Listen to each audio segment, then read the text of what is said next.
Hello, therapy talkers. This is Pauline and that's Tammy. So today, as you saw, the title is about suicide. So I'm going to start off with a disclaimer. This content may be triggering for some viewers. It may be triggering to you. So please stop watching at any point if that happens. Also, do not hesitate to contact the National Suicide Prevention Hotline, which is 1-800-273-TALK or 1-800-273-8255. Also, you may call 911. All right. So I'm going to get right into it and say this. What is suicide? This is something we hear about all the time. Suicide, someone is feeling suicidal. What it actually means is that wanting to end your own life. It means you're thinking about it, you're planning, and you have intentions, meaning you've planned it and then you have plans on actually doing it. And so I'm going to start off with some facts. According to the CDC, we're familiar with the CDC, suicide is the leading cause of death in people aged 10 to 34. It is also the fourth leading cause of death for people 34 to 44. It is the fifth leading cause among the age group of 45 to 54. 12 million seriously thought about suicide. It's a thought. They did not actually plan. They did not actually commit suicide. They thought about it. 3.5 million planned their suicide. And also 1.4 million have attempted suicide. Now, the next couple of facts are going to be specifically to people in the United States. So they also say that suicide is the 10th leading cause of death in the U.S. In 2019, over 47,000 Americans actually died by suicide. So I'm going to hand it off to Tammy to talk about some factors of suicide. Okay. Again, if at any point this gets triggering, please refer to the resources that Pauline had earlier. This can be some tough stuff. It's tough to even talk about. So here are some factors which can increase a person's intent to die. Factors can include, but of course this isn't limited to. They can include former suicidal attempt. It can include mental illness. It can include social isolation. Now, if we think about how, a lot of us are still even doing it, but the social isolation that we've been through in the last couple of years, you can imagine the increase of mental health issues during this pandemic. So social isolation is never good. Another factor could be former trauma. It could be stress. It could be experience or exposure to violence. And abuse in general, which could include sexual, physical, emotional, and mental. Chronic pain could be another one. Bullying, financial stress, substance abuse, and suicide clusters could all be factors that factors that could increase a person's intent to die or want to die. So while you're here, don't forget to hit like, subscribe, and share. This is definitely information that you hope nobody needs, but it's good to share just in case they are or somebody is. So let's go into warning signs. Warning signs that people might be struggling with unwanted thoughts of suicide or if they have a suicidal plan. Warning signs could include sleep disruption, isolation, again, a lack of pleasure or passion in their life, loss of interest in things they used to like to do but they no longer do, feeling like they are a burden to others. Another one is suicidal thoughts or jokes or talking about it in a passive or passive-aggressive way. Giving up, feeling hopeless and helpless, withdrawing from friends and family is another one. Feeling empty, extreme sadness, unbearable pain or emotional pain, and mood swings. So again, it's important to note that this is not an all-inclusive list by any means. Someone could have a few of these. Somebody could not have any of these. So This is just a list that we found when we did research on it, and stuff that Pauline and I run across when we're doing therapy.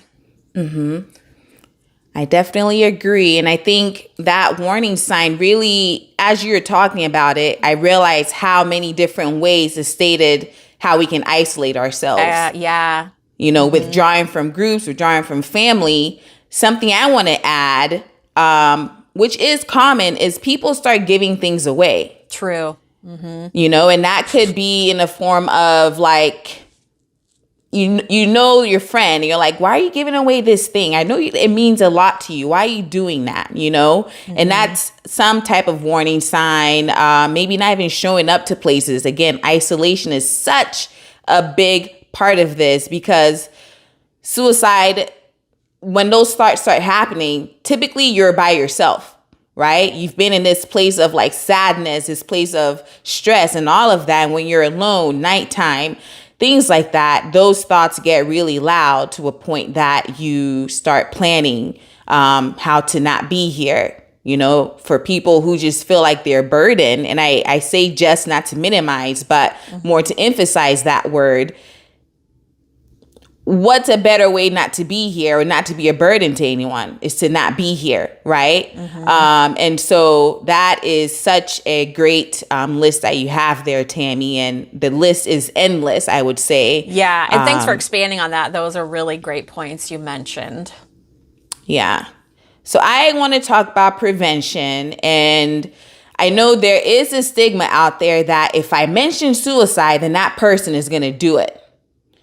No, you don't have that kind of power. Just because you're mentioning it, really, you are bringing it up, and that could be a form of prevention, right? And so say something. If you sense that someone you care about may get into this space or is in this space, I want you to say it out loud so that it's more of, whoa, you're paying attention to what's happening. So now you've reached a place of prevention, but being silent doesn't help. So the good news is suicide is preventable. By watching this video and sharing it on your socials and other platforms, you're here to help destigmatize this situation, and normalizing that getting help is absolutely everything. Promoting and sharing any mental health information could actually save a life. All right. Another way is to prevent is to educate others about suicide. Also, you're educating yourself by learning about it, watching this video, which we really appreciate. Learning about suicide, looking for warning signs that Tammy talked about, learning or teaching resilience, learning or teaching coping skills to problem solve. Sometimes when we feel stuck, we feel like there's no solution to some of our problems, then that would put us in a place of hopelessness, helplessness, powerlessness, and suicide becomes our solution to these things. Learning how to ask for help. That is the biggest thing I'm going to throw out here today, is ask for help. If you find that it's difficult for you to ask for help, or difficult that to say what you're feeling, that means things are not looking good. So ask for help, even if it feels like you're being a burden. Usually you're not being a burden, okay? And making a commitment to social change. So this is more worldview, worldwide situation, just like what Tammy and I goal is for this channel, is to promote some type of social change by talking about mental health. Some resources to help with suicide is to get professional help. People like Tammy and I talk about suicide all the time. It doesn't make it any easier for us to talk about it, but that's our job, is to talk about it. So get some professional help. Resources like Psychology Today to find therapists. Use your zip code, use your insurance to, find these resources. There's also online therapy. Things are so much convenient, especially in the past couple of years. And also, we've been in a stressful time of our lives these past couple of years, meaning that more people need help, right? So online resources, counseling services like BetterHelp, Cerebral, Talkspace, and other places like this. For our texters out there, you can also text 741-741, and you can get some help. You can text home to that number, 741-741. And again, the National Suicide Prevention Hotline, 1-800-273-TALK or 1-800-273-8255. Pauline, thanks for those resources. Again, we hope that you never have to use that, but it's better to have this as a resource than wish you would have known something. So knowledge is power.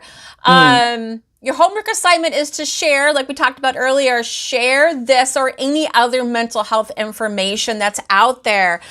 Sharing, we say it, is caring, and in this case, it really could save a life. So please, like I said, don't only just share ours, which we would like you to, but any kind of mental health stuff out there is very important for you to share to help reduce stigma on mental health. There is a quote that goes, and I love this quote, Pauline, that everyone is fighting a battle you know nothing about. Be kind, always be kind. And thanks for watching. We really appreciate you guys. Thank you. Bye. Bye.